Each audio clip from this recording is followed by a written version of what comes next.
Ya, sekarang kita lanjutkan bagaimana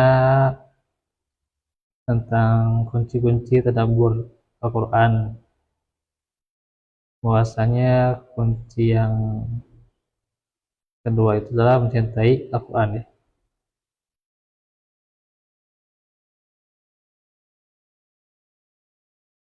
Yang kedua itu mengerti tujuan ya. Mengerti tujuan juga ya.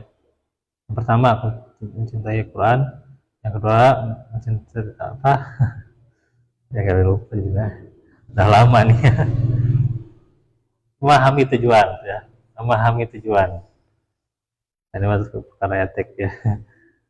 Karena yang tidak kalau ini ya terlalu berat juga ya, terlalu enteng juga.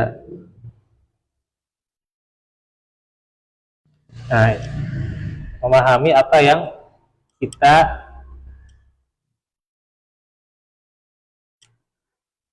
tujukan ya, kita tujukan dalam baca Quran ya. Ilmu ya, dengan ilmu diantaranya ilmu apa yang bisa kita dapatkan dalam Al-Quran. Nah, kita apakah bisa dapat ilmu tentang industrinya saja, ilmu tentang pertanian, ilmu tentang manajemen ya. Ya ada ya juga ilmu dunianya juga ada ya. Ilmu dunianya ada, ilmu akhiratnya juga ada, ilmu agamanya juga ada. Tapi apakah ilmu dunia saja gitu ya?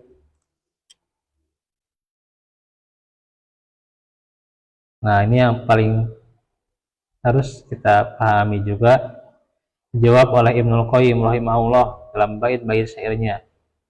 Ilmu itu terbagi tiga, tidak ada bagian yang keempat, kata beliau. Dan kebenaran mempunyai kejelasan, yaitu ilmu tentang sifat-sifat dan perbuatan ilahi, ilmu ilmu tauhid ya, akidah yang benar. Nah, itu harus dipahami ya.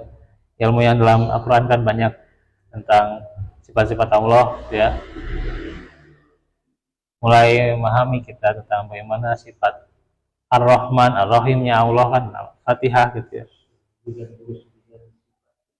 Ya, Asmaul Husna, bagaimana juga kita mengagungkan Asmaul Husna itu, bagaimana bersifat yang baik terhadap nama-nama Allah ya, nama-nama Sang Maha Pengasih.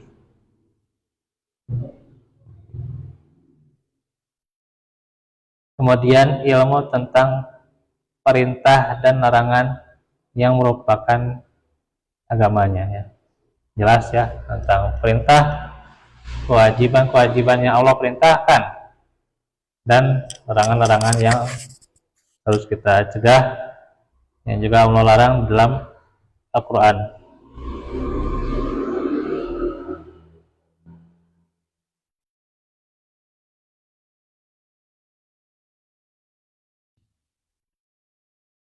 Nah, yang ketiga ilmu tentang hari kiamat, pembalasan pada hari berbangkit, semua termaktub dalam Al-Quran dan Sunnah yang datang dari Nabi yang diutus dengan Al-Quran.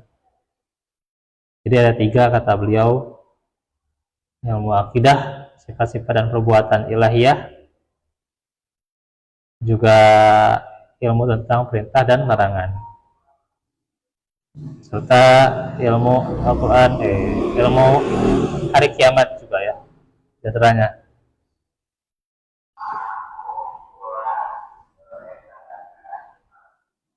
Yang kita inginkan itu adalah ilmu yang mengantarkan pada keberhasilan dalam kehidupan, yang mewujudkan kebahagiaan, membawa kita kepada kehidupan yang layak, jiwa yang tenteram, rezeki yang halal, lagi mencukupi, ilmu yang menghadirkan rasa aman di dunia dan akhirat ya, serta menumpas segala fenomena kegagalan semua bidang kehidupan. Ilmu itu adalah ilmu apa? Tentang Allah, ilmu tentang hari akhir. Karena ilmu tentang Allah, ilmu tentang hari akhir itu mengajak kepada kita untuk optimis, ya. Ya, tauhid, ya.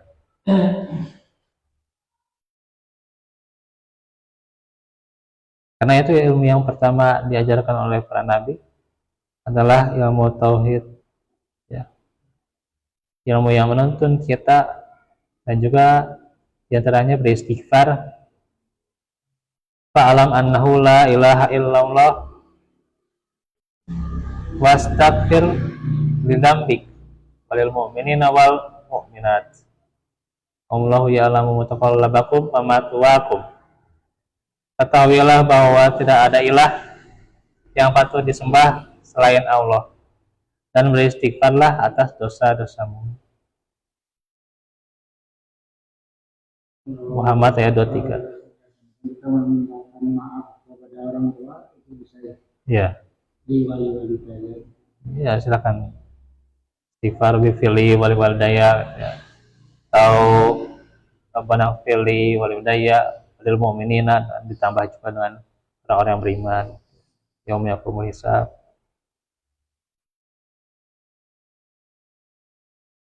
Ilmu yang mewariskan istighfar dan mendorong kita melakukannya, itulah ilmu yang mengantarkan kepada kesuksesan. Ilmu itu adalah pengetahuan tentang la ilaha illallah pada level yang menyebatani kita dengan maksud sebenarnya, baik lafaz maupun makna. Nah, itu ilmu yang mengantar pada kesuksesan, ya. Ilmu tentang tauhid, ilmu yang mengantarkan pada istighfar. Ada orang yang sukses, yang luar biasa bahagia, punya rumah mewah, ada yang mobilnya 1, 2, 3 tuh ya, gitu. Satu masih mending kalau pakai yang sudah dakwah gitu juga ya. Nah, ilmunya tapi ya justru tidak mengantarkan pada keimanan. Kalau tidak mengantarkan pada keimanan, kesuksesan itu ya sia-sia. Ya, sia-sia orang sukses punya rumah, ya, penghasilannya juga gitu ya mencukupi, mewah gitu ya, tapi tidak mengantarkan pada keimanan, tidak mengantarkan dia pada sedekah, pada infak, ya. Apalagi ya yang wajib zakat, ya buat apa juga gitu ya.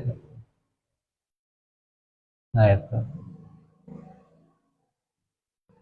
kan yang terkadang ingin sukses itu gimana sih gitu ya.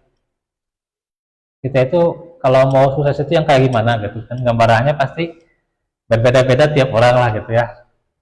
Tiap orang mau sukses kayak gimana lah gitu ya. Ada yang sukses, yang penting sukses akhirat nawe gitu lah gitu ya. Yang penting sukses di akhirat, ya di dunia ya paling gini-gini aja nggak apa-apa lah gitu. Gitu. Yang penting sukses di akhirat, ya. Ada yang yaitu ingin juga sukses di dunia, ya, tapi nggak sampai sukses di akhirat, sukses di dunianya gitu ya, ingin rumah, ingin mobil, ingin beli ini itulah gitu, tapi ya tidak ada dasari dengan keimanan, ya, tidak sukses di akhiratnya gitu ya. Ada yang ingin dua-duanya gitu ya, dunia dan di akhirat juga gitu ya. Ya kan kita doanya apa? Rabbana atina fid dunya hasanah wa fil akhirati hasanah wa qina kan kebaikan dunia dan akhirat. Ya itu kan sebenarnya kesuksesan itu yang dimaksud ya gitu. Jadi bukan hanya kemewahan dari segala kelengkapan dunia, tapi bagaimana bisa mengantarkan pada kesuksesan di akhirat, ya. Hanya saja ya kalau kita lihat para pendahulu kita, para nabi itu beda-beda. So, Nabi Nuh, apakah keluarganya sukses Nabi Nuh? Enggak juga gitu. Nabi Nuh gitu ya. Ya istrinya nggak beriman, Kanan juga anaknya nggak beriman, ya. Gimana saya? Kalau pandangan kita mungkin itu nggak sukses gitu ya. Apa yang membunuh kakaknya itu mah Adam ya, yang bunuh adik, kakak yang bunuh adiknya kalau nggak salah ya, itu Habil Qabil ya. Itu ya, itu apakah misalnya dari para nabi itu apakah tidak sukses? Mungkin pandangan kita Nabi Nuh nggak sukses ya, aduh wah gitu ya. Terus pandangan kita Nabi Lot juga istrinya gitu ya, nggak beriman berarti nggak sukses juga ya. Ya kalau pandangannya demikian, bawalah keluarga kita juga dengan ya modalnya keimanan, bukan hanya modal ya saya ingin itu, saya ingin ini gitu ya gitu. Kalau modalnya nggak keimanan ya buat apa juga gitu ya. Nah, percuma gitu ya gitu. Punya kelengkapan dunia ini gitu ya, kalau tidak sampai jadi beriman gitu ya, beramal soleh ya dengan dunia yang dimilikinya itu sangat disayangkan gitu ya. Ya terlebih kita juga ya, banyak di kita memang ya sama-sama gitu ya, mereka juga beribadah ya beramal soleh seperti kita, dikasih dunia tapi nggak kuat. Harusnya dia lebih kuat keimanannya. Kalau udah ditawarin ya korupsi lah jadi tawarin korupsi jadi aduh ya kalau korupsi harusnya dihukum mati ya mau bekal terbalik sama dia nulis setengah ada itu ya minimal bertobat ya, korupsi itu ya bertobat, kalau bisa minta maaf pada semua warga Indonesia gitu ya. Ya. Insya Allah bertobat banget ya. Atau misalnya ini kadang orang soleh gitu ya, ditawari dengan hawa nafsu yang menggairahkan, malah gampang orang soleh itu ya gitu. Ya, ditawari dengan yang menggairahkan, yang aduh Masya Allah, syahwat, aduh gampang malah gitu ya. Nah itu karenanya ketika mau sukses di arah dunia ya kadang malaikan benar enggak gitu ya. Jangankan ketika kayanya, ketika miskin, ketika berat ya, ketika sisinya lagi berat, aduh memikirkan dunia tiasa kumaha gitu ya. Katanya ada yang mengatakan bahwa ya, tapi ada enggak ini gitu ya. Katanya bilang dunia itu menyesatkan gitu. Insyaallah. Ada yang bilang kayak gitu bukan gitu ya, dunia itu menyesatkan gitu ya. Ya emang kadang gimana gitu ya, ketika berpikiran tentang dunia terus, aduh ya Allah, lupa kita bahwa harusnya kita cari berzikir gitu ya, berzikir yang emang nggak berzikir terus gitu ya, harus berusaha ya betul, tapi kan istighfar juga ada ya, ada ya diantaranya kan wayumdidukum bi amwali wa banin kan gitu ya, ada kan diantaranya. Ini diantaranya juga selain usaha, iringilah dengan zikir gitu maksudnya.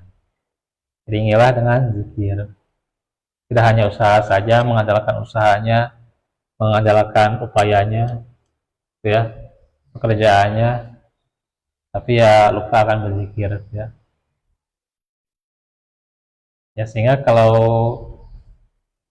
dunia itu ya kitanya terombang-ambing ya kita tersesat gitu dalam dunia ya, dalam prioritas dunia. Tapi kalau dunianya itu kita bisa membawanya pada nuansa-nuansa kebaikan ya, nuansa-nuansa amal soleh ya. Ya contohnya juga dunianya nih HP-nya walaupun nggak seberapa, HP-nya jadul ya bisa buat rekaman gitu ya. Atau tentang misalnya bagaimana mic-nya gitu ya, mic berinfak dengan apa sekian ratus ribu untuk mic atau sekian juta untuk mic ya, mic masjid ya, mic masjid digunakan untuk dakwah gitu. Nah, itu kan bisa dunianya ya. Nah, sehingga bisa menjadi jembatan kesuksesan dunia itu. Gitu. Jembatan kesuksesannya juga. Tapi ya tentunya jangan sampai melalaikan dari zikir kepada Allah dari Al-Quran ya. Itu diantaranya.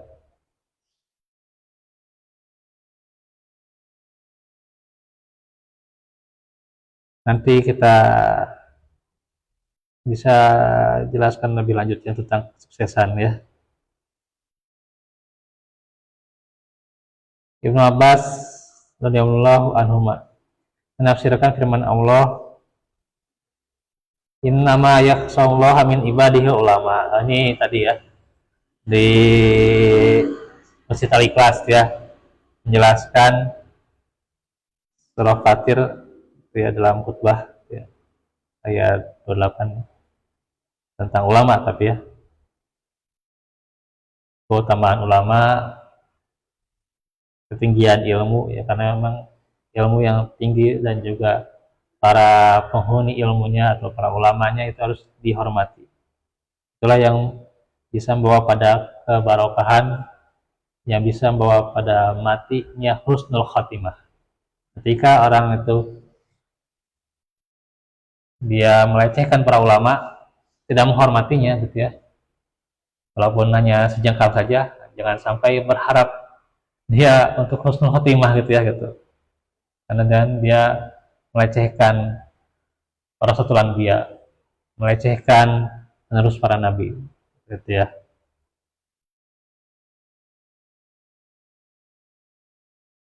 Jadi mereka yang mengetahui bahwa Allah Maha Kuat, Maha segala sesuatunya, dia orang yang dengan ilmunya itu ya. Artinya dia ilmu yang bisa capai untuk ilmu dalam Al-Quran itu adalah bagaimana kemahaperkasaan Allah Subhanahu wa taala.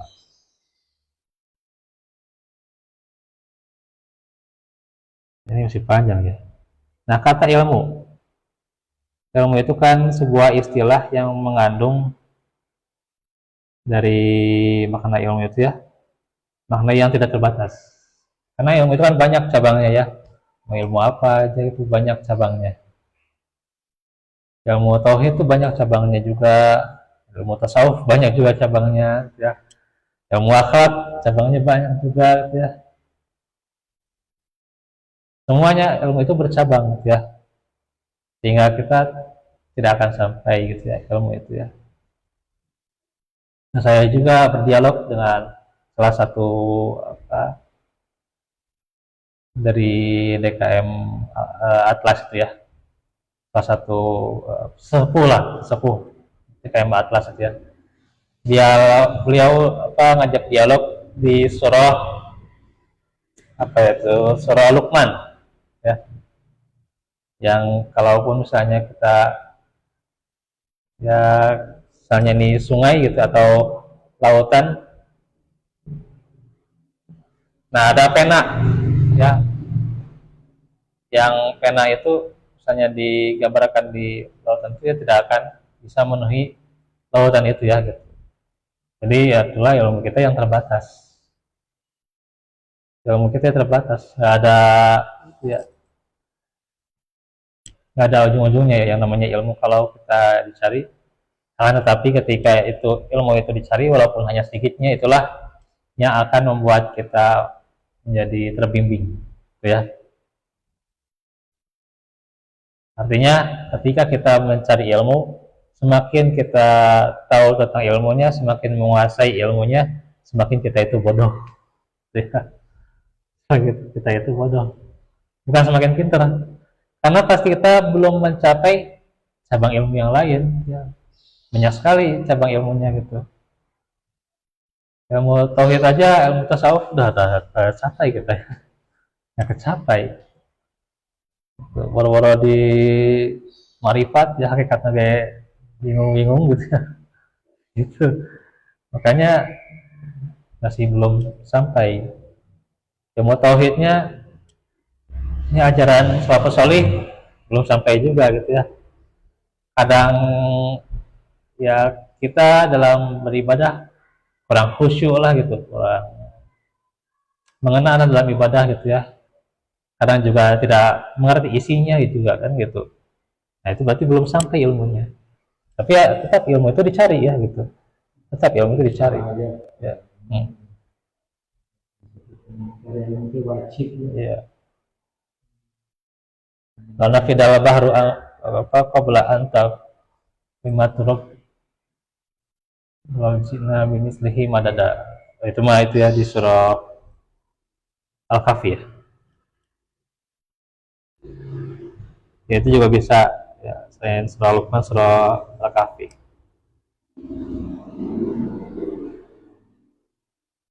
Jadi amat beragam ilmu itu, menarik ya, untuk digunakan masing-masing tentunya mengklaim gitu ya. Nah, hanya saja tentunya kata ilmu itu sepantasnya untuk disiplin pengetahuan yang digeluti atau dicapai gitu ya. Ilmu itu ada definisi demikian. Sementara yang lain menurut mereka belum cukup syarat disebut ilmu. Pakar ilmu keduniaan menyebut ilmu-ilmu yang lain, termasuk ilmu agama sebagai ilmu kebudayaan, begitulah seterusnya. Ya, ilmu dunia saja kan mereka yang misalnya di ilmu dunia mereka menggeluti tentang ilmu-ilmu bagaimana plankton, ya, ilmu-ilmu bagaimana bakteri gitu, atau virus gitu. Dan ilmu itu yang mereka teliti. Tapi mereka mengatakan juga bahwa ada ilmu yang belum juga dipelajari tentang atom gitu ya. Bahkan tentang yang diterangkan dalam Al-Quran, bagaimana biji zarah. Kayak gimana sih zarah itu gitu ya. Zarah itu kayak gimana? Belum ya gitu. Kata mereka ya zarah itu ya biji, kata mereka beda lagi gitu ya. Gimana gitu ya. Belum mereka pelajari ya. Itu yang hal-hal yang kecil saja gitu ya. Apalagi ilmu agama gitu ya, hal-hal yang terkecilnya gitu ya. Ya masalah yang besar sampai masalah kenegaraan, masalah hukum, masalah waris, ya itu berat juga itu ya. Saya juga kadang kalau ketika dicek tentang ilmu waris itu berat ya.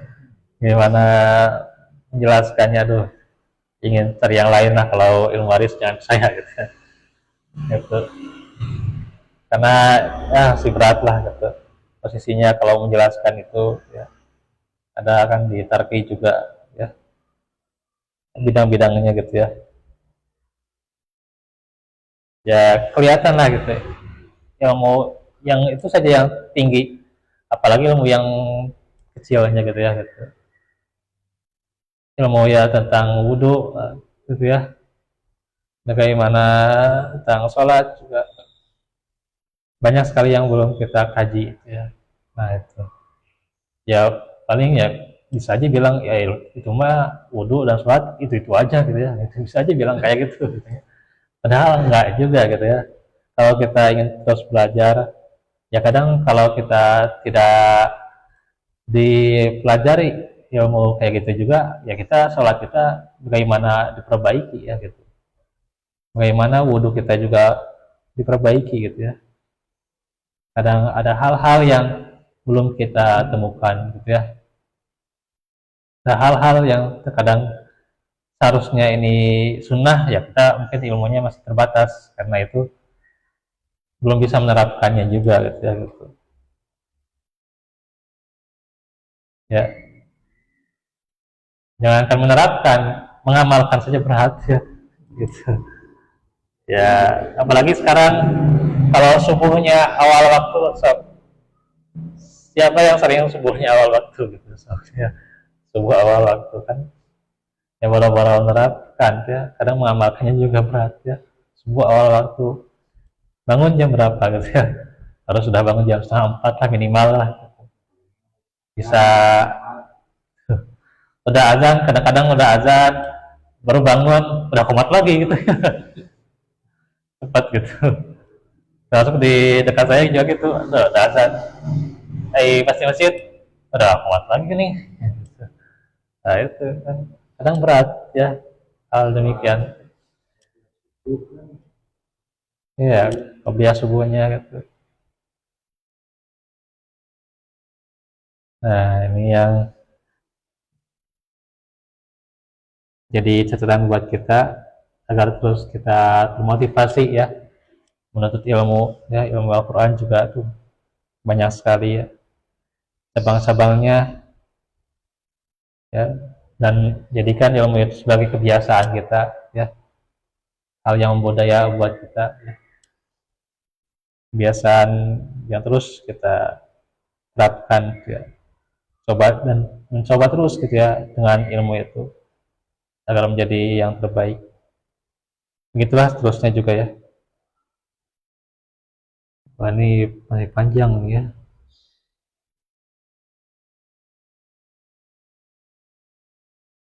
Nah, karenanya kita tentunya yang intinya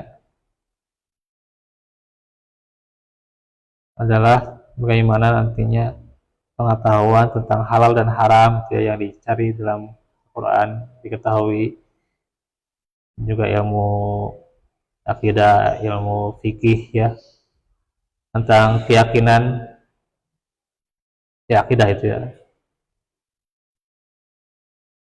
juga ilmu yang mengantarkan kita takut kepada Allah, itulah intinya ya gitu. Karena bukanlah ilmu dengan menguasai riwayat-riwayat ya, dia hafal misalnya ayat-ayat, hadis-hadis, riwayatnya sampai hafal, sanadnya sampai hafal juga gitu ya, bukan. Bukan ilmu gitu ya. Kita